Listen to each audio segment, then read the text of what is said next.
সপ্তম হিজরি।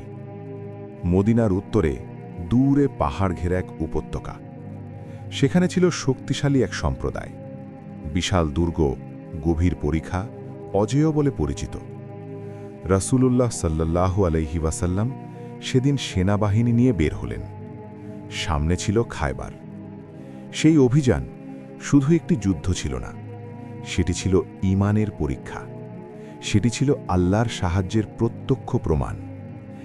এমন এক মুহূর্ত এলো যেখানে একটি পতাকা দেওয়া হলো এমন একজনের হাতে যার চোখে তখন রোগ, কিন্তু আল্লাহ তার মাধ্যমে বিজয় দিলেন। এই ঘটনা মুসলিম উম্মাহ আজও মনে রাখে। এই সেই খায়বার, ইতিহাসের পাতায় যার নাম অমলিন। হুদায়বিয়ার সন্ধির পর মুসলমানদের একটু স্বস্তি এলো। মক্কার সাথে সাময়িক চুক্তি হয়েছে, কিন্তু উত্তরে অন্য এক বিপদ ঘনাচ্ছিল। খায়বারের ইয়াহুদি গোত্রগুলো আগে থেকেই মুসলমানদের বিরুদ্ধে ষড়যন্ত্রে লিপ্ত ছিল। খন্দকের যুদ্ধে মদিনা ঘেরাও করতে তারা কুরাইশদের সাথে হাত মিলিয়েছিল। মদিনার বাইরে থেকে তারা বারবার মুসলমানদের দুর্বল করার চেষ্টা করছিল। রাসূলুল্লাহ সাল্লাল্লাহু আলাইহি ওয়াসাল্লাম সিদ্ধান্ত নিলেন, এই সমস্যার একটি স্থায়ী সমাধান দরকার। সপ্তম হিজরির মুহররম মাস। মদিনা থেকে প্রায় 150 কিলোমিটার দূরে খায়বার। রাসূলুল্লাহ সাল্লাল্লাহু আলাইহি ওয়াসাল্লাম 1400-র কাছাকাছি সাহাবী নিয়ে বের হলেন। যারা হুদায়বিয়ায় গিয়েছিলেন মূলত তাদের নিয়েই এই অভিযান। রাতের আধারে তারা খায়বারের কাছে পৌঁছলেন। ভোর হল। খায়বারের মানুষ মাঠে কাজে বের হচ্ছিল। হঠাৎ তারা দেখল বিশাল একটি বাহিনী। তারা ভয়ে পিছু হটল, বলে উঠল, মুহাম্মদ এসে গেছেন। রাসূলুল্লাহ সাল্লাল্লাহু আলাইহি ওয়াসাল্লাম সেই মুহূর্তে বললেন, আল্লাহ মহান, খায়বার বিধ্বস্ত হবে। আমরা যখন কোনো জাতির আঙিনায় উপস্থিত হই, সতর্ককারীদের জন্য সেই ভোর কত ভয়ানক। খায়বারে ছিল একাধিক শক্তিশালী দুর্গ, নাত্তাত, শিক, কাতিবা। এই 3টি প্রধান এলাকায় বিভক্ত। নাত্তাতেই ছিল সবচেয়ে শক্তিশালী দুর্গ, নাইম, সাব ও জুবের। প্রতিটি দুর্গ আলাদাভাবে সুরক্ষিত, প্রতিটিতে প্রশিক্ষিত যোদ্ধা। একটি একটি করে দুর্গ জয় করতে হবে। প্রথম কয়েকদিন কঠিন লড়াই হল। নাইমের দুর্গ পড়ল, তারপর সাহব ইবনে মুয়াজের দুর্গ। সেই দুর্গে প্রচুর খাদ্য ছিল। সাহাবীরা দীর্ঘ পথ পাড়ি দিয়ে ক্লান্ত ছিলেন। এই খাদ্য তাদের শক্তি ফিরিয়ে দিল। এবার সামনে সবচেয়ে কঠিন দুর্গ, কামুস। এই দুর্গ ছিল বনু নদীর গোত্রের। তাদের নেতা ছিলেন হুয়াই ইবনে আখতাব, কিন্তু তিনি খন্দকের পর নিহত হয়েছিলেন। এখন দুর্গের নেতৃত্বে ছিলেন কিনানা ইবনে রবি। এই দুর্গ ছিল সবচেয়ে সুরক্ষিত। উঁচু পাহাড়ের উপর, চারদিকে শক্ত পাথরের দেওয়াল। প্রথম দিন রাসূলুল্লাহ সাল্লাল্লাহু আলাইহি ওয়াসাল্লাম পতাকা দিলেন, কিন্তু সেদিন বিজয় হল না। পরের দিনও না। তৃতীয় রাতে রাসূলুল্লাহ সাল্লাল্লাহু আলাইহি ওয়াসাল্লাম বললেন, আগামীকাল আমি এমন একজনকে পতাকা দেব যাকে আল্লাহ ও তার রসূল ভালোবাসেন, এবং আল্লাহ তার হাতে বিজয় দেবেন। সাহাবীরা রাতভর ভাবলেন। প্রত্যেকে চাইলেন হয়তো সেই সৌভাগ্য তার। ভোর হল। প্রত্যেকে আশায় অপেক্ষা করলেন। রাসূলুল্লাহ সাল্লাল্লাহু আলাইহি ওয়াসাল্লাম জিজ্ঞাসা করলেন, আলী কোথায়? বলা হলো তার 2 চোখে সমস্যা, দেখতে পাচ্ছেন না ঠিকমতো। রাসূলুল্লাহ সাল্লাল্লাহু আলাইহি ওয়াসাল্লাম বললেন, তাকে নিয়ে এসো। আলী রাদিয়াল্লাহু আনহুকে আনা হলো। রাসূলুল্লাহ সাল্লাল্লাহু আলাইহি ওয়াসাল্লাম তার 2 চোখে নিজের মুখের থুতু লাগিয়ে দিলেন। মুহূর্তের মধ্যে তার চোখ সুস্থ হয়ে গেল। এমনভাবে সুস্থ হলেন যেন কোনো ব্যথাই ছিল না। আলী রাদিয়াল্লাহু আনহু পতাকা হাতে নিলেন। তিনি জিজ্ঞাসা করলেন, ইয়া রাসূলাল্লাহ, তাদের বিরুদ্ধে লড়াই করব কি যতক্ষণ না তারা আমাদের মতো হয়? রাসূলুল্লাহ সাল্লাল্লাহু আলাইহি ওয়াসাল্লাম বললেন, ধীরে এগিয়ে যাও। তাদের আঙিনায় পৌঁছে তাদের ইসলামের দাওয়াত দাও। তাদের ওপর আল্লাহর যে অধিকার আছে তা জানাও। আল্লাহর কসম, তোমার দ্বারা যদি একজন মানুষও হেদায়াত পায়, সেটা তোমার জন্য লাল উটের চেয়েও উত্তম। আলী রাদিয়াল্লাহু আনহু এগিয়ে গেলেন।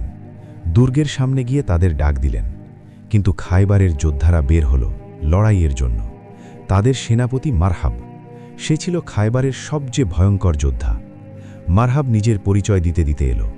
বলল, খায়বার জানে আমি মারহাব। আমি অস্ত্রে সজ্জিত, অভিজ্ঞ, যুদ্ধে পোড়া খাওয়া। আলী রাদিয়াল্লাহু আনহু তার জবাব দিলেন, বললেন, আমাকে আমার মা নাম রেখেছেন হায়দার, বনের সিংহের মতো। তারপর একটি ঘা, মারহাব, মাটিতে পড়ে গেল। খায়বারের সবচেয়ে শক্তিশালী যোদ্ধার পতন হল। তারপর লড়াই হল। দুর্গের দরজা ছিল বিশাল ও ভারী। আলী রাদিয়াল্লাহু আনহু সেই দরজা উপড়ে ফেললেন এবং সেই দরজাকে ঢাল হিসেবে ব্যবহার করলেন। পরে সাহাবীরা বলেছেন, সেই দরজা এত ভারী ছিল যে ৮ জন মানুষও মিলে তা নাড়াতে পারেননি। কামুসের দুর্গ জয় হল।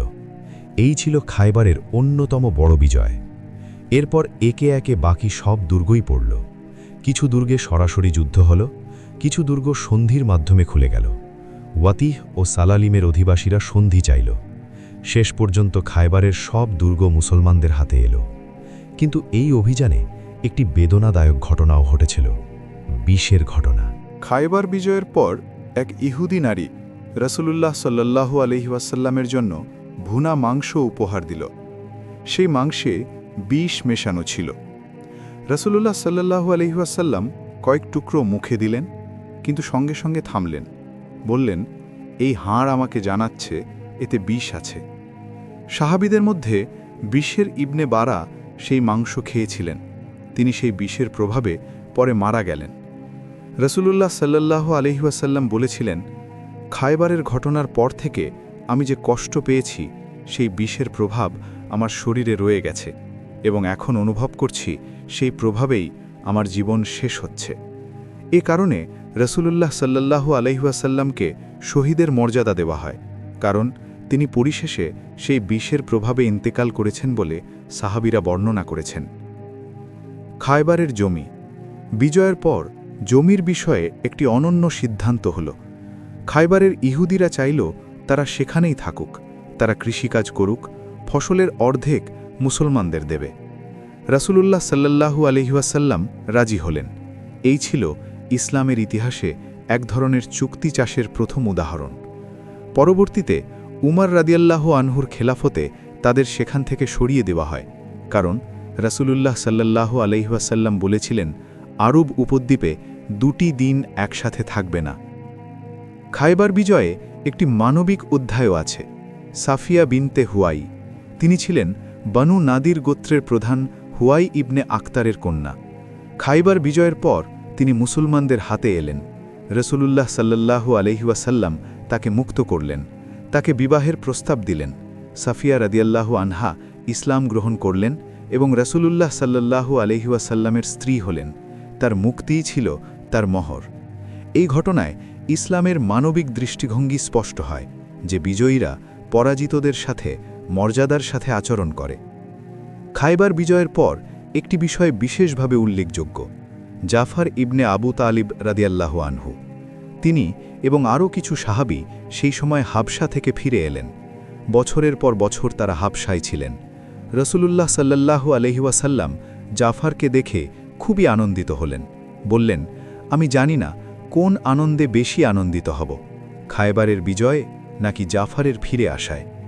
এই কথায় বোঝা যায় সাহাবীদের প্রতি রাসূলুল্লাহ সাল্লাল্লাহু আলাইহি ওয়াসাল্লামের কতটা ভালোবাসা ছিল। খায়বার অভিযানে একটি বিষয় ছিল খুবই গুরুত্বপূর্ণ। রাসূলুল্লাহ সাল্লাল্লাহু আলাইহি ওয়াসাল্লাম সাহাবীদের স্পষ্ট করে দিয়েছিলেন, মুসলমান যোদ্ধারা কখনো নিরীহ বেসামরিক মানুষকে আঘাত করবে না, কোনো মহিলাকে কষ্ট দেবে না, খাদ্যের কষ্ট না হলে গৃহপালিত পশু জবাই করা যাবে না। এটি ছিল ইসলামের যুদ্ধনীতির অংশ। ন্যায়ের ভিত্তিতে যুদ্ধ, অন্যায়ভাবে একটি পাতাও ছেঁড়া নয়। খায়বার থেকে প্রাপ্ত সম্পদ বণ্টন হল। রাসূলুল্লাহ সাল্লাল্লাহু আলাইহি ওয়াসাল্লাম নির্দিষ্ট নীতি অনুযায়ী ভাগ করে দিলেন। যোদ্ধাদের অংশ, অশ্বারোহীদের অংশ, বিশেষ দরিদ্রের অংশ। কোনো অবিচার নেই, কোনো অনিয়ম নেই। এই অভিযানে মুসলমানদের মধ্যে একটি ঘটনা হয়েছিল। কিছু সাহাবী ক্ষুধার তাড়নায় গৃহপালিত গাধা জবাই করে রান্না শুরু করেছিলেন। রাসূলুল্লাহ সাল্লাল্লাহু আলাইহি ওয়াসাল্লাম সে সংবাদ পেলেন। তিনি তাদের থামতে বললেন, কারণ গৃহপালিত গাধার মাংস তখন নিষিদ্ধ করা হয়েছিল। সাহাবীরা হাড়িগুলো উল্টে দিলেন। এটি শেখায় ক্ষুধার মুহূর্তেও ঈমানদার মানুষ আল্লাহর নির্দেশ মেনে চলে, কষ্ট হলেও বিধান লঙ্ঘন করে না। খায়বারের পরে মুসলমানদের শক্তি আরও বাড়ল। উত্তর আরবের পথ নিরাপদ হল। মদিনার চারদিক থেকে ষড়যন্ত্রের একটি বড় কেন্দ্র ভেঙে গেল। পরবর্তী বছর মক্কায় কাজা ওমরা সম্ভব হল। তারপর মক্কা বিজয়ের পথ খুলে গেল। খায়বার ছিল সেই ধারার একটি গুরুত্বপূর্ণ পদক্ষেপ। এই ঘটনা থেকে কি শিক্ষা নেওয়া যায়? প্রথম শিক্ষা, আল্লাহ যাকে চান তার মাধ্যমে বিজয় দেন। চোখে রোগ ছিল আলী রাদিয়াল্লাহু আনহুর। মানুষের হিসাবে তিনি সেদিন লড়াইয়ের জন্য প্রস্তুত মনে হননি, কিন্তু আল্লাহর হিসাব আলাদা। দ্বিতীয় শিক্ষা, যুদ্ধের আগেও দাওয়াত। আলী রাদিয়াল্লাহু আনহু পতাকা হাতে এগিয়ে গেলেন। রসুলুল্লাহ সাল্লাল্লাহু আলাইহি ওয়াসাল্লাম বললেন, প্রথমে তাদের ইসলামের দাওয়াত দাও, অস্ত্র আগে নয়, কথা আগে। তৃতীয় শিক্ষা, একজন মানুষের হেদায়েত সবচেয়ে বড় সম্পদ। রসুলুল্লাহ সাল্লাল্লাহু আলাইহি ওয়াসাল্লাম বলেছিলেন, একজনও যদি তোমার কারণে হেদায়েত পায় সেটা দুনিয়ার সব সম্পদের চেয়ে বেশি মূল্যবান। চতুর্থ শিক্ষা, আল্লাহর পথে বিপদ আসে। রসুলুল্লাহ সাল্লাল্লাহু আলাইহি ওয়াসাল্লাম নিজে বিষের শিকার হলেন, কিন্তু তিনি হতাশ হননি, ক্রোধে ভেঙে পড়েননি, ধৈর্য ধরেছেন, আল্লাহর উপর ভরসা রেখেছেন। পঞ্চম শিক্ষা, বিজয় আসে আল্লাহর সাহায্যে। মুসলমানরা সংখ্যায় কম ছিলেন, সম্পদে কম ছিলেন, কিন্তু ঈমানে শক্তিশালী ছিলেন, আর সেটাই যথেষ্ট ছিল। খায়বারের ইতিহাস শুধু একটি যুদ্ধের ইতিহাস নয়, এটি বিশ্বাসের ইতিহাস, এটি নীতির ইতিহাস। এটি শেখায় সত্যিকারের শক্তি বুলেটে নয়, বিশ্বাসে। সত্যিকারের বিজয় ভূমিতে নয়, হৃদয়ে। আল্লাহ যখন বিজয় দেন, কোনো দুর্গই বাধা হতে পারে না, কোনো শত্রুই ঠেকাতে পারে না। এই ছিল খায়বার, এই ছিল সেই অবিশ্বাস্য ইতিহাস।